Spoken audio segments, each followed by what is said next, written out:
Please listen to the rules and procedures we will follow for this meeting this evening. Good evening, and welcome to tonight's meeting of the Town of Babylon Zoning Board of Appeals. The following is the procedure that will be followed tonight. The matters will be called in the order they appear on the calendar, with adjourned matters being called at the end of the regularly scheduled matters. Matters cannot be heard prior to their published scheduled time. When your matter is called, please submit the affidavit of posting to the secretary and proceed to the podium and give your name and address. The chairperson will then swear you in and read into the record information we have from your application, comments from various town departments, and any correspondence received on your application. The chairperson will then ask you to make whatever presentation you wish to make to the board. After you have made your presentation, the board will ask whatever questions the board deems appropriate, and then we will ask for comments from the public. If you wish to speak for or against an application, we ask that you wait until you're acknowledged, come forward, give us your name and address, tell us where your property is in relation to the property that's in question tonight, and then please direct your comments to the board, not the applicant or the applicant's representative. We have to keep a record, and we cannot do that if there are people talking over each other or cross conversations. If someone has spoken for or against an application, and they have said exactly the same thing that you wish to say, it will have the same force and effect in the record if you give your name and address, are sworn in, and say that you join in those comments. If you have anything additional to say, please don't hesitate to do so, but keep in mind that you will be given only one opportunity to speak. After the public has spoken, the board may ask the applicant to come back to answer any questions that may have come up as a result of the public comments, or for the applicant to summarize. When the applicant comes back to answer any additional questions, if that happens, that does not start a second round of public comments. Once the matter has been heard, various things may occur. The board may decide the application immediately. It may reserve decision. If the board reserves decision, that does not mean the matter is approved or denied. It just means that the board needs more time to decide, may want to go out and look at the site again, or might want to review the documents and testimony further before making a decision. In either event, the applicant will receive the board's decision in writing shortly after the board makes its decision. If the application is approved, that does not mean that you can then go ahead and start construction or whatever it is that you requested from the board. You will have to wait for the building permit to be obtained from the building department before your go-ahead. On some occasions, the matter may be continued for another night. If it is continued, in most cases it will be for the submission of documents, a new survey, new plans, or something of that nature. If that's the case, no one needs to come back on the new date. The documents will be submitted and no further testimony will be taken. On rare occasions, a matter may be continued for future testimony. If that's the case, then people would have to come back to testify. If matters are adjourned at an open meeting on the scheduled date of hearing, no further notice need be given unless specifically required by the board on the date the adjournment is granted. 3 rules that may affect your ability to proceed tonight. 1. If the sign was not posted for 10 days, we cannot hold the hearing tonight. 2.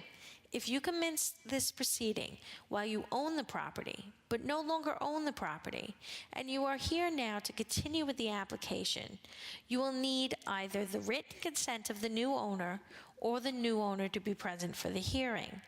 This situation could come about if you sold your house or building, money was held in escrow at closing for a certificate of occupancy or permit, and you're here tonight to clear that up. Lastly, if your application is a commercial application and it's other than a renewal and there is more than one tenant in the building, then you need your landlord to be here. Is there any applicant that has any difficulty with those situations and would need an adjournment tonight? Is there anyone here would need an adjournment? For the record, there are none. Please rise and join the board in the Pledge of Allegiance. Pledge allegiance to the flag of the United States of America and to the republic for which it stands, one nation, under God, indivisible, with liberty and justice for all.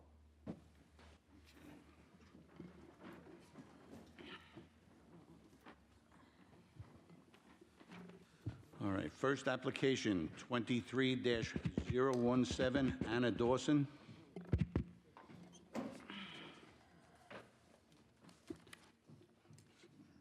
I'll need your name and address for the record, please. Anna Dawson, 21 Auburn Street. And do you affirm to tell the truth? Of course, And, yes. sir, are you going to speak tonight? Yes.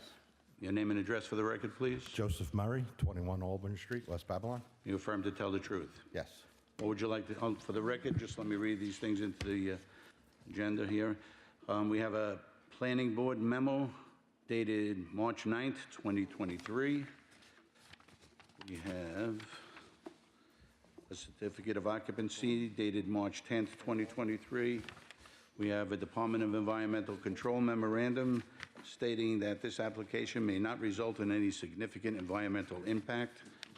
We have a survey by GBD Geospatial dated 7/30/2022, and a tax map as an area map. Chairman, we have 6 photographs. Okay. What would you like to tell us about this application? Well, I don't really know where to start with this one because there's a few different issues going on. So I don't know. What do you want to start with? Well, We want to try and legalize the garage. In the front, the reason I'm here is I got stopped because I was going to do that driveway and brick pavers and a walkway around the side. okay. And Did you read the planning memo? yes, Okay. yes, I have that. Like I said, I just didn't know what you. Okay, there was a stop work order and about a complaint? and Yes. That's what brings you here this evening.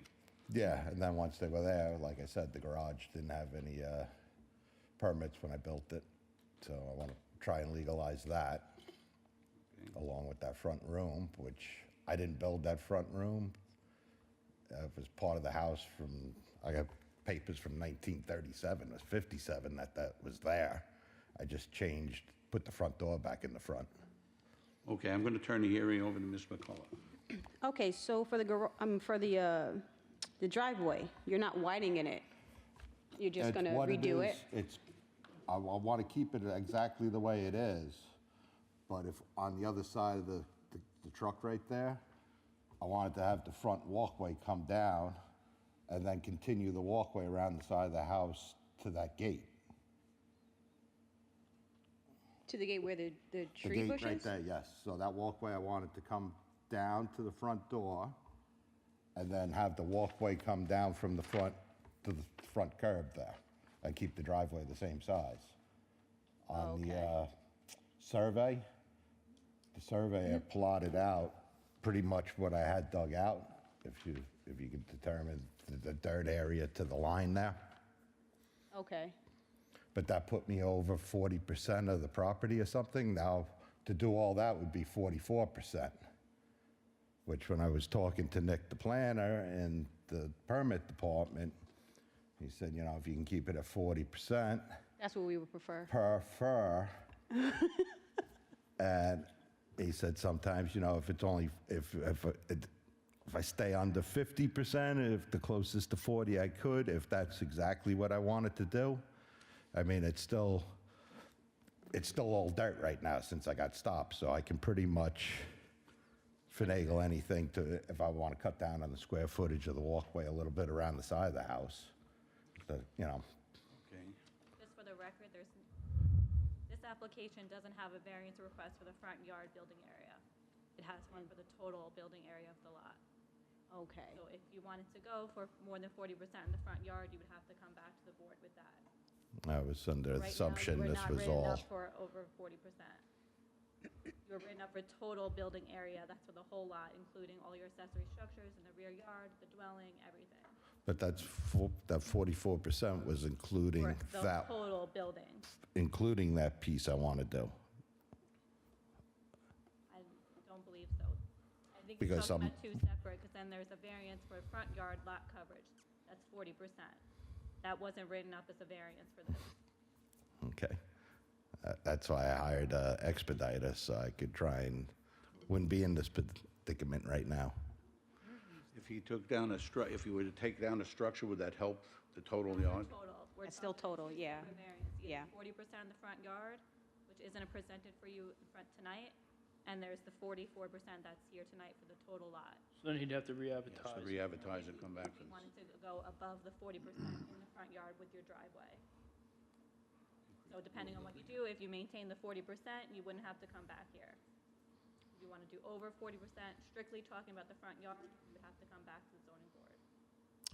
I was under the assumption that's why I was here. That's what I got the stop work order for. You know? So this was advertised incorrectly then? Or if he's applying for a front lot coverage? He's looking to landscape it the way he wants, he's gonna have to re-advertise. Close porch. If you want to proceed with the rest of the request. Yeah, I do, because I have some questions about the garage. So when was the garage reconstructed? Right after Sandy, 2011. Okay. It looks fairly close to the property line, but I'm more concerned with the height of it. So it's, what? It's 7 inches in the front. In the middle, it's 4 inches to that survey. Okay. And then in the back, I think it's even less, the way the property's pitched. I don't know if he shot from the driveway because it's sinking there, so, talking about this you know, once we do the bricks, it would bring it back up closer to grade. It's pretty much the same peak that was there, because the wall to the north and the wall to the east, I didn't remove from the original garage. Those are the two original walls from the original garage that are along the property lines. I'm talking about the height of it. So the height of it has always been, it's always been peaked like that? Yes. And you didn't go further up with the walls, that's what you're saying?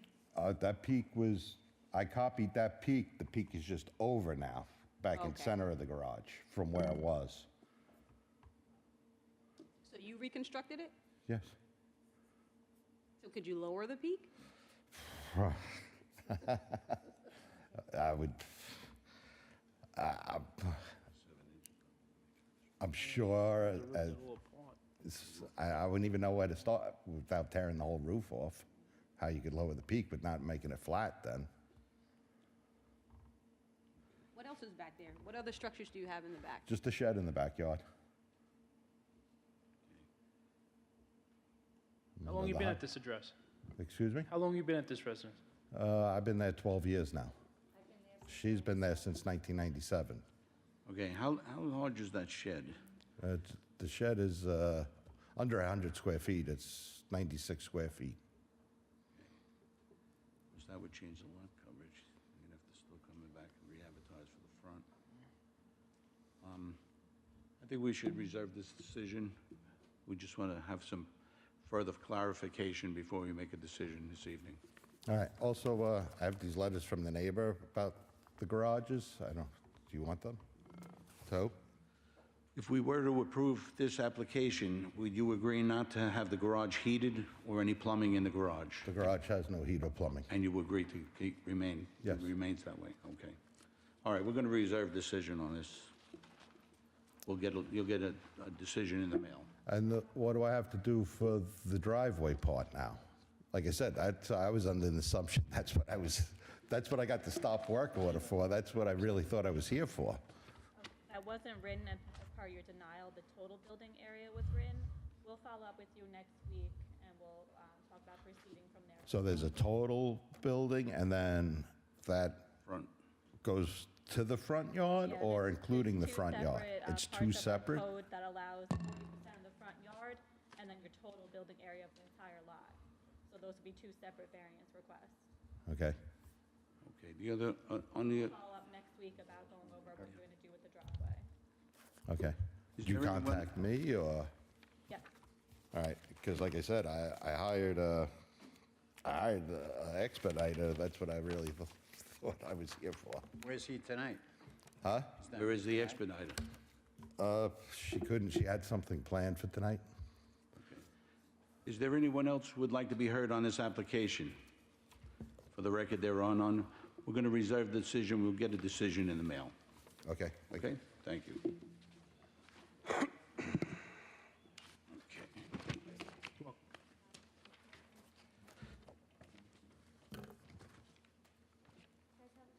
do the same. Second application, application 22-198, Jeremy Block.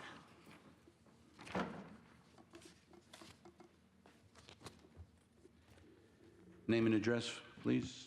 Good evening, Christina Bravin, Morano Expediting, 2938 Hempstead Turnpike, Levittown. And you Agent- affirm to tell the truth? Yes, I do.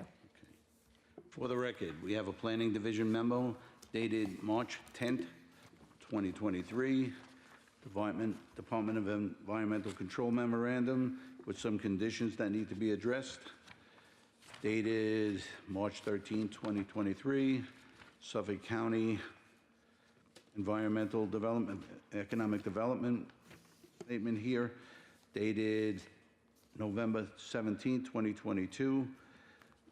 Decision of local determination should not be construed as either an approval or a disapproval. We have a survey by Island-Wide Land Surveyors dated July 19th, 2022, and a tax map as an area map. Mr. Chairman, we have 13 photographs. What would you like to tell us about this application? Okay, so we were before the board for this application back on December 1st, and we requested relief for the 16 by 30 detached garage. And at that time, we were proposing 17 feet 9 inches in height instead of the required 14 feet, an increase in area of garage per bay from 250 square feet to 480, and an increase in garage door height maximum from 7 feet to 10 feet. So at that time, the board was concerned not only with the size, but the photographs we submitted of conformity to the area of other much larger structures. We didn't have time to foil at that point, so we couldn't provide COs, and so we agreed to adjourn.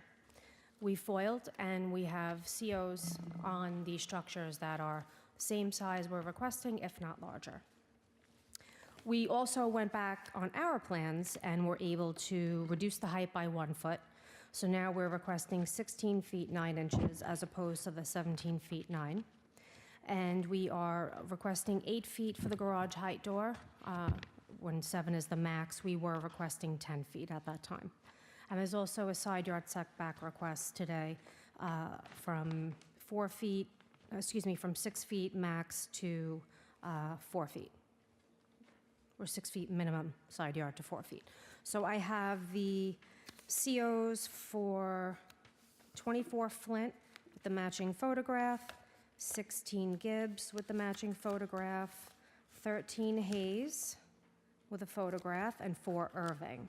And unfortunately, we do have a photo of 11 Hayes, but we could not find any records on the property, so I'm going to submit that to you. And all of those COs have been, those structures have been approved by this board? So they don't list variances, they are just CO'd with dates stating that there are 2-car garages detached on the property with dates. What are the date, are they current, are they grandfather, how are they? So 1982, 1970, this one is 1988, and then we have one in, I don't know if that says 56. So some within the last, oh, this is 1963, I apologize. So not extremely recent, but you can see that the structures have been there for a while. Okay, so you're submitting those, you're submitting Yeah. them? Katie, what year did the code change? That exact section I had to look up.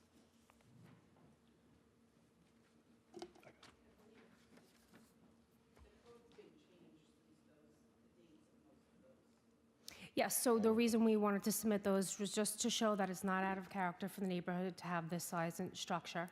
And the reason for the use is originally the garage door was proposed at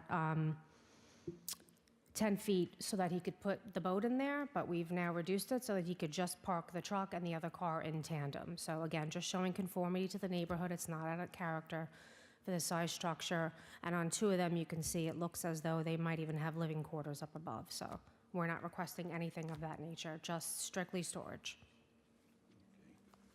I'll turn the hearing over to Mr. Dellavecchia. So the boat is no longer going in there? No. So then why the need for the almost 17 feet in height?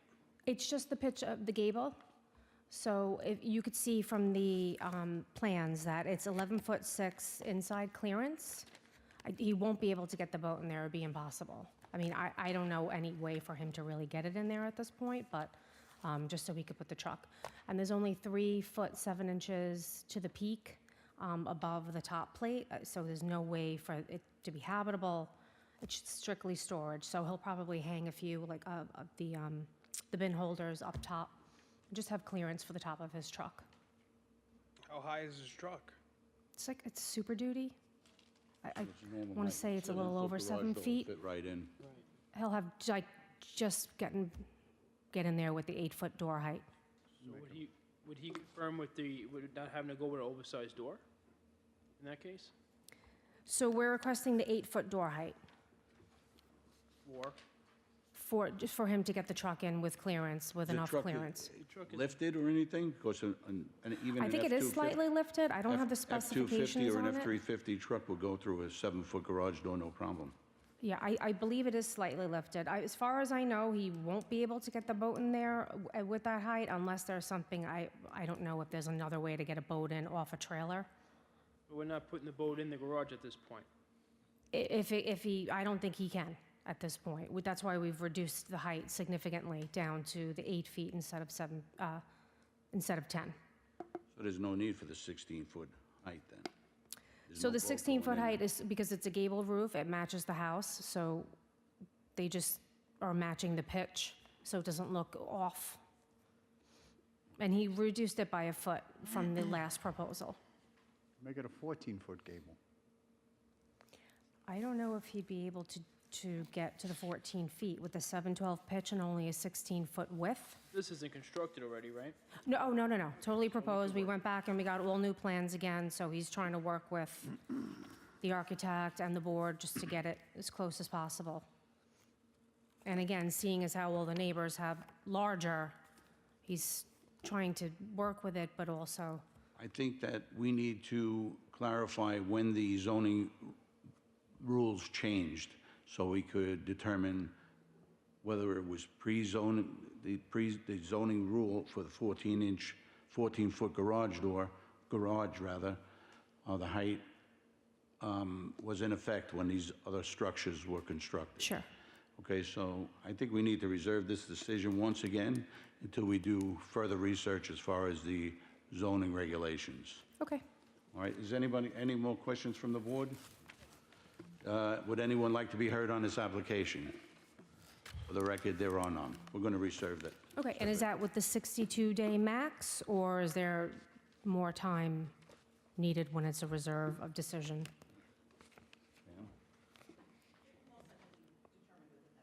Okay, thank you. All right, thank you. Thank you. Have a good evening.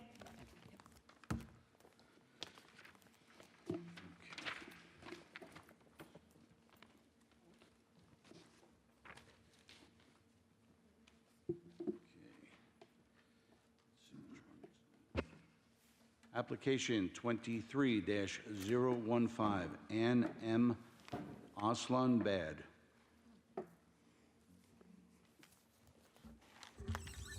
Olson Bad, I'm sorry. Name and address for the record, please. Dennis Oliver, 924 Newbridge Road, Belmore, New York. You affirm to tell the truth. I do, sir, yes. Ann Olson Baird, 153 Marcy Street, West Babylon. You affirm to tell the truth. Yes. Thank you. For the record, we have a Planning Division memo dated March 9th, 2023. Development of Environmental Control Memorandum dated March 13th, 2023, stating that this application will have no result in significant environmental impact. We have a survey by Doreen E. Tay dated July 7th, 2022, and a tax map as an area map. Mr. Chairman, we have 8 photographs and a site plan by Eagle Design Associates dated January 26, 2023. What would you like to tell us about this application? Good evening, Mr. Chairman, members of the board. What we're proposing is to construct a dormer over the main house only, not over the garage. Because we're building over the house and because the house was built in 1951, it doesn't conform to the current code. We're going to have to shorten up the side yard where 12 feet is required. We're requesting 8 feet. Again, that's because we're building directly over the house. The aggregate side yard has to be reduced to 20.2 from 30 feet. Because of that, the front yard minimum required is 30 feet. We are requesting 26.5 to the house, but we're also proposing to construct a front porch on the front of the house. So the front yard to the porch would be 21.5. We also have to get a variance for lot coverage. Now, the lot coverage maximum is 20%, and we are requesting 30.3, but it should be noted that if you take just the structures on the property, which is the house and the shed that's in the yard, and what we're proposing with the porch, the actual lot coverage for that work is 18.76. The main reason why we're so far over is because there's a masonry patio in the backyard, but that's on grade. That's not raised at all. You have to step down from the house to get to that, and that's what's pushing us over that 30%, up to 30%. The hearing over to Ms. McCullough. All right, do you agree, if approved, that the front porch not be further enclosed? Yes, we do. Okay, and with this addition, do you plan to rent it out, accessory apartment? What are we doing? No, my 82-year-old mother has dementia, so I had her bring her from Florida to here. And now with my grandchildren and my children, because it's so Space. small, Just need I don't have the space. So I want to go upstairs, but I need a bathroom because I had back surgery. I don't want to go up and down those stairs every night. Understood. So there's no kitchen or anything going up there because I got a beautiful kitchen downstairs. So it's just really, I'm putting 2 bedrooms and I'm putting a great room there, so this way when I have the grandkids over, we can play and do our thing and sit as a family. Be comfortable. Be Understood. comfortable, yeah, because right now, yeah, we can't even sit in the same room. All right, I have no further questions. Anyone, any questions from the board?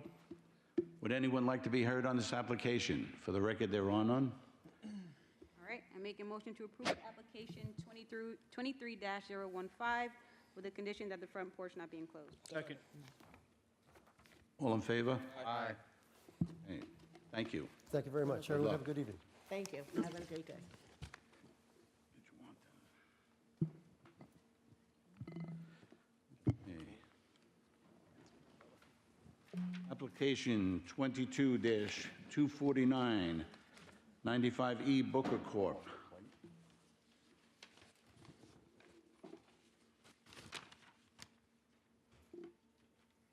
Hi, good evening. My name is Stephen Affelt. I'm representing the applicant and owner. Okay, and your address, please? 41 Leaside Drive, Great River, New York. And you affirm to tell the truth? I do. I'd just like to amend the agenda to read, all in connection with this, with the erection of a 2-story single-family dwelling. Second. All in favor? Aye. Thank you. For the record, we have Planning Division memo dated March 13th, 2023. We have a Department of Environmental Control memorandum dated March 14th, 2023, with some conditions that need to be addressed. We have a survey by CSE Construction Land Survey dated May 16th, 2022, and a tax map as an area map. What would you like to tell us about this application? Mr. Chairman, we have 2 photographs in the site plan by Stephen Felt, dated May 11th, 2022. Okay, thank you. So my client would like to build a single-family 2-story dwelling on an old vacant lot that was pre-existed before the zoning codes were enacted. Since the lot is so small, we run into a lot of problems with every setback. We tried to conform as best we could, but we have a couple overages, specifically an egress window. The diminished lot being 25 feet too small, and the area itself being about 33% too small. Other than that, it's just typical house, single family, 2 stories, with a basement. Okay, are you planning on finishing this basement? No, Or just just for storage only. Right, but this is a developer, so we added the egress window, so in the future, if the owner wants to finish it, at least it's halfway in compliance. They still have to apply for a permit, but at least they won't be too far off. Can that egress window be moved to the rear of the home? Absolutely. It can, okay. Will it be? You agree? Before I resubmit plans for the permit, I would. Okay, you're resubmitting plans for the Well, rear, if we make those changes, absolutely. okay. If the board wanted that, we would have to see revised plans because that would change some of the variance requests. The total side yards, for example, would change. Would we have to repost, or could we? No, we just, as long as it's not a greater relief, Mhm. we wouldn't have to repost. Perfect. Okay, and you also agree to the covenants and restrictions and conditions that are on the planning application, the planning board memo? Yes. Okay. Okay, so we need to reserve decision for this set of revised plans. Yes, is anyone here to? Are there any other questions from the board members? Would anyone like to be heard on this application? For the record, there are none. We're going to reserve decision for the revised plans. Excellent. Okay, thank you.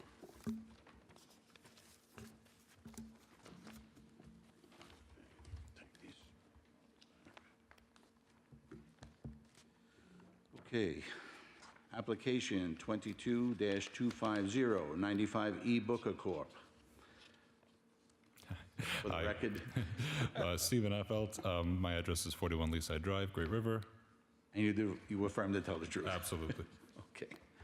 For the record, we have Planning Division memo dated March 13th, 2023.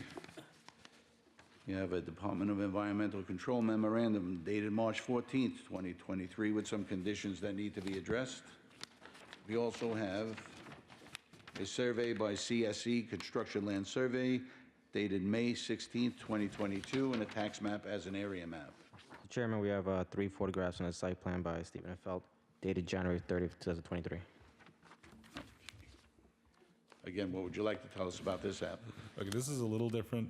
It is still a small lot. However, this one is a corner lot, so we're running into the front yard setbacks on two streets. Okay, just let me interrupt you Sure. 1 minute. I just need to make an amendment to the agenda, all in connection with the erection of a two-story, single-family dwelling. Second. All in favor? Aye. Sorry. Okay. Mhm.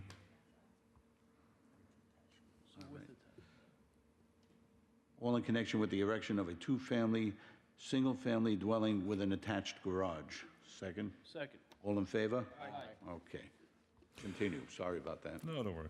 So this is, again, a two-story, single-family dwelling with a full basement. This one has an attached garage, which we're putting on the side yard, which is the second front yard, and that's pushing us well over the setback.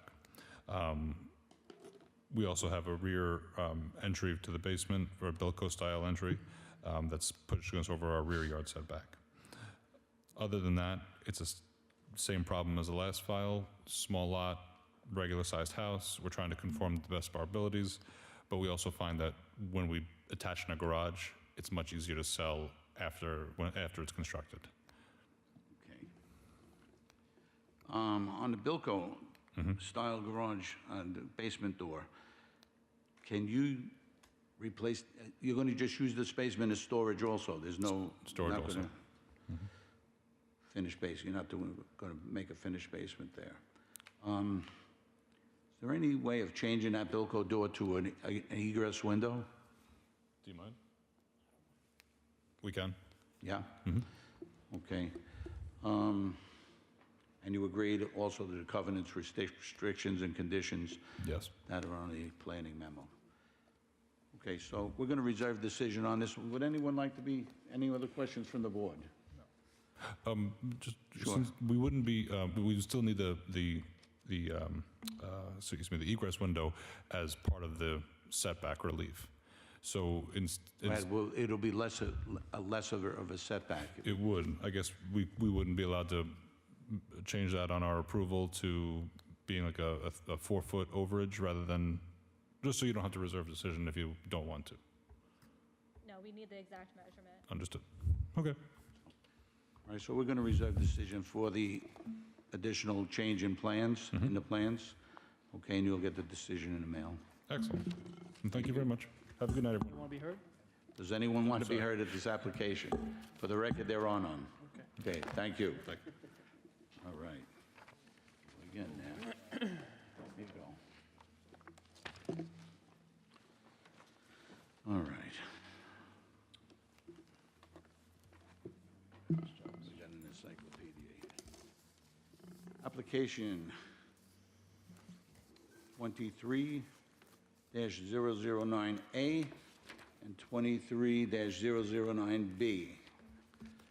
We have for 009A, a planning division memo dated March 13th, 2023. Department of Environmental Control memorandum. This will need a negative declaration, and there are some conditions that need to be addressed. On application 23-00B, we have a planning division memorandum dated March 13th, 2023. Department of Environmental Control memorandum dated March 14th, 2023, with the same conditions that need to be addressed. And we have a survey for, this is number 7, number 6. For A, by Russell H. Lewis, dated July 15th, 2021. A lot of paper on this one.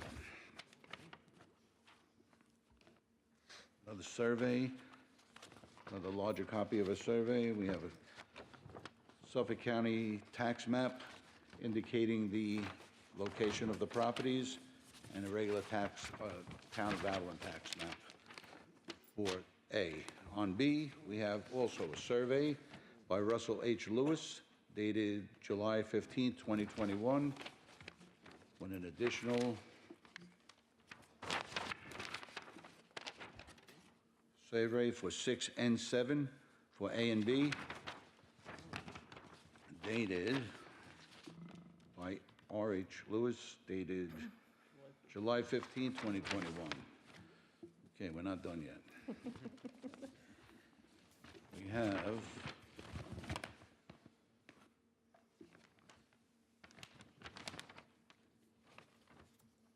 survey site plan by right here.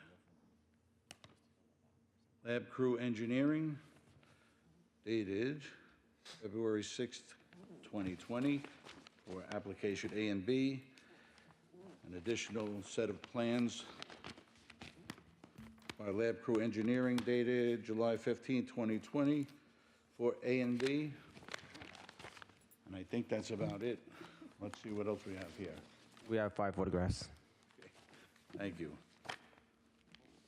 Name and address for the record, please. Certainly. My name is Allison LaPointe. I'm with the law firm Sir Tillman, Ballin, Adler, and Hyman. Our offices are at 100 Motor Parkway, Hopewell, New York. I'm here on behalf of West Babylon Manor Incorporated, which owns 635 Elmwood Road. The applicant is seeking to subdivide Lot 4 into 2 lots. The purpose of this would be that the first lot, which is zoned A residence, would continue to maintain the existing single-family dwelling, while the rear lot will continue to maintain the accessory structure thereon and then be merged into the senior residential facility to the rear. The property has been operating in this manner for about 30 years. The multifamily residential area was developed in the late 1980s. The subject lot was purchased in the early 1990s. The purpose of the utilization of the rear building is for the storage of maintenance materials. In the original design on site plan, it was overlooked that they would need to have on site a place where they could keep tile, small appliances, things that would allow them to service and provide services to the residents in the community. So they started utilizing this garage. We are at the end of a relatively lengthy process and work with the town planning department. We have already received town board approval for the change of zone. That was on December 7th, 2022. planning board approval for the subdivision and site plan on January 9th, 2023, and here we are for the variance relief. Again, this use has been in the works for around 30 years. Upon subdivision and variance relief, there will be no discernible change. Everything will be utilized the same. It's really just the change of a line in a map at this point. We worked extensively with the planning department, and it was determined that this was our best course forward for compliance, and so that is why we're seeking the relief here. For the residentially zoned lot, all but 2 of the relief is based upon the existence of the building as it is built today. That building goes back to the 1920s, and the vast majority of the relief, including the front yard setback, the lot frontage, side yard setback, total side yard, and the encroachments, will remain exactly the same and unchanged based upon the subdivision. There are 2 areas of relief where we are now going to be increasing our noncompliance. Those 2 areas are the lot area and the total building area. Lot area, we are requesting a lot that'll measure 6,224.25 square feet, where 12,500 is required, and the total building area of 24.81%, where 15% is permitted. That is 613 square feet, 0.52 square feet over the permitted square footage. So those are the only 2 new variance requirements and non-complying setbacks and code requirements because of the subdivision. For the rear lot, we require 1 variance, and that is for the existing accessory structure, which is for a 5.3-foot setback where 6 is required. We are essentially somewhere around 8 inches too close to the property line. From a practical standpoint, and again, this was worked out extensively with the planning department, this was seen as the best course forward. The multifamily residence complex requires this space. They need this space to be able to provide adequate service. If someone breaks a tile in their kitchen, they have reserved tile on site. They don't have to try to order it and bring it in. They're able to meet their residents' needs immediately. If we were, the only alternative would be to demolish this structure and then find some space elsewhere. The only other areas we really have are common spaces and would likely just impact recreational opportunities within the complex. So from a practical standpoint, we really have limited options beyond this plan. In terms of the single-family dwelling, again, the vast majority of those setbacks pre-exist. From a character of the neighborhood, I do have, and I know you had to read through all that very long list of things I'd already handed in, but I do have a few more documents for you. I've identified a number of properties, 7 properties along Elmwood, which maintain similar setbacks or undersized parcels that I'd like to submit for your review.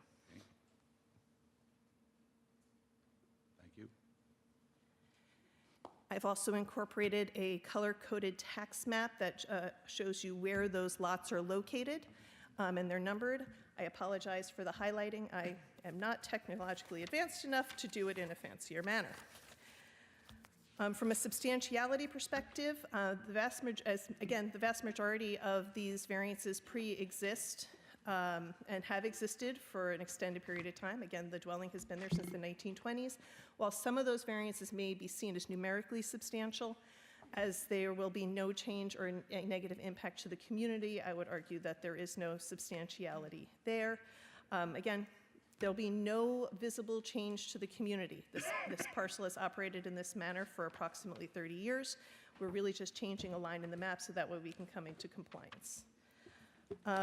Beyond that, we discussed feasible alternatives. We really could only demolish the structures in order to comply at this point.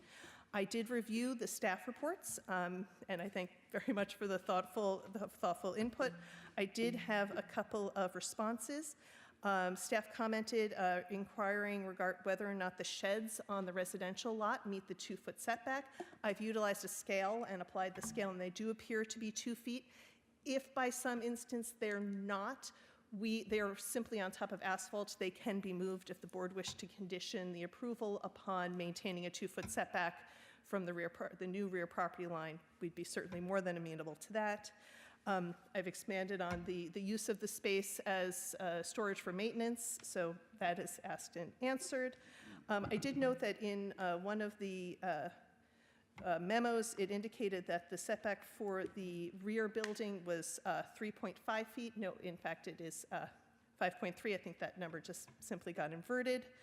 There is a request from staff to consider landscaping the southern side of the accessory structure.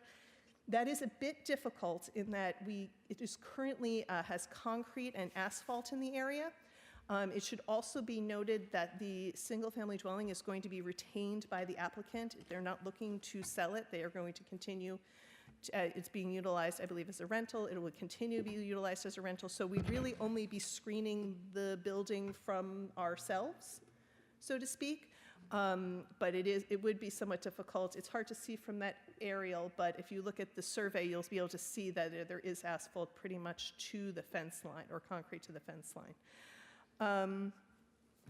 There's also the comment inquiring whether upon any future demolition of the structure, whether or not we would be amenable to meeting the setbacks. Again, as it's only 8 inches, I don't see that to be terribly problematic in the future. And we have reviewed the requested covenants and restrictions, and we have no objection to the contents of the covenants and restrictions. We would just like to point out that, as you can see from the planning board approval that should be in your packets, those identical covenants and restrictions have already been requested and are being filed presently. And we respectfully request that if we could not submit and file duplicative covenants, that would be appreciated. You can imagine that the county system has been a little difficult to get through over the last couple of 9 months, and any opportunity to remove a duplicitous procedure would be appreciated. But again, I leave that to your discretion. Is that brilliant? Much appreciated. I'll turn the hearing over to Ms. McCullough. Well, Great presentation. You pretty much answered all of our inquiries and concerns. I do just want to take time to adopt a negative declaration for both 23-009A and 23-009B. Second. all in favor? Aye. Thank you. And that's it. Yeah? I'm good to go. Any questions from the board? Will anyone like to be heard on this application? For the record, there are none. Go right in. I make a motion to approve application 23009A and 23009B, subject to the covenant. Second. All in favor? Aye. Thank you. Thank you very much. Have an excellent evening. Just saying. What else do you need? You okay? The buffer? Oh, yeah. Oh, wait, no. Could you just come back up 1 second? We just have one condition that we have to add. Sorry about that. Not a problem. You agree? You agree that if the garage is ever taken down, that it's rebuilt in a conforming location? Yes. Okay. Yeah, that's Right. application 22-009B. 23-009B, approved with a condition. Second. Second. All in favor? Aye. Thank you very much. Thank Sorry you. Have a for- great evening. Okay.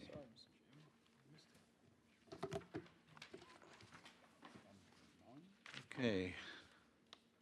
Application 23-020, Pro One Auto Collision and Refinishing. Name and address for the record, please. Vincent Alvino, 3 Canterbury Drive, Coram, New York, 11727. You affirm to tell the truth. I do. For the record, we have a Planning Division memo dated March 10th, 2023. We have some pictures. Front parking area. We have a Department of Environmental Control memorandum dated March 13th, 2023, stating this application may not result in significant environmental impact. We have a fire marshal's report dated, where's the date on this? March 16th, 2023, and Suffolk County Environmental Department of Planning stating that this is a matter of local determination, should not be construed as either an approval or disapproval. We also have a survey by Fred Scalamandri, dated November 7th, 1951. Okay. And a tax map as an area map. Chairman, we have 4 photographs. Okay. What would you like to tell us about this application? Just trying to renew it. There should be a couple photos in there. I saw of 2 trucks that are covered. Those trucks are getting moved. They were actually involved in a fire. Okay. So we couldn't move them until the insurance company looked at them. Okay. And so they were transported to your location? No, they were burned right there. Burned right Yes. there? Okay, that makes Most sense. recently, correct? Yeah, Sorry. we lost 3 trucks. All right, so they're going to be moved into a storage Yeah, area? we couldn't move them. They had to come out, they'd investigate, go through the whole process. Okay, so that So explains why they were there, that's Yes, fine. we covered them, at least got tired of answering questions from everybody driving past. Okay, so that area in the front is not used for storage for vehicles that are awaiting repairs? No, we try and get everything in the shop at night. I mean, once in a while, you will get somebody drop a car. In the evenings, yeah. Yeah, but most of the stuff gets stored inside. Okay, Fire Marshal has some concerns about some things that need to be addressed, Yeah, we took care of them. and... It's all done. Okay, so you're going to take care of the Fire Marshal concerns? Yep, they're done. I actually called them. They were supposed to come back out, but I think one of the 5, he was sick. He couldn't make it to the shop. We had a bulb was out, one of the exit signs we took care of, and a little bit of house cleaning, he said. Yeah. Couple of other issues, right? It's a clean shop. Flammable liquids stored in cabinets? Yeah, it's You all- have fireproof cabinets for all that stuff and Of everything? course. Extension cords? Naturally. Okay, all paths to, okay, so you're addressing all those concerns, you're just waiting for a inspection from the fire? Yeah, they're done. We actually did it. It's all done. I called them to see if they can come back up before the hearing, and I think he was sick. They said he was sick. Okay, and you're going to move, when are you going to move those 2 trucks? I think they're supposed to be getting moved next week. I Okay. think Copart or Odessa Copart's picking them up? is supposed to be taking them. So, Okay. Any questions from the board? Anyone else like to be heard on this application? For the record, there are none. What I'd like to do here is reserve decision until the fire marshal comes for the final inspection, and then you'll get a decision in the mail. Okay, Okay? Yep. Thank you very much. Have a thank you. Go on. Take care. Okay, for the record, this concludes the public hearing portion of our meeting. Our work session will continue. The meeting remains open to the public, however, the live streaming will now end.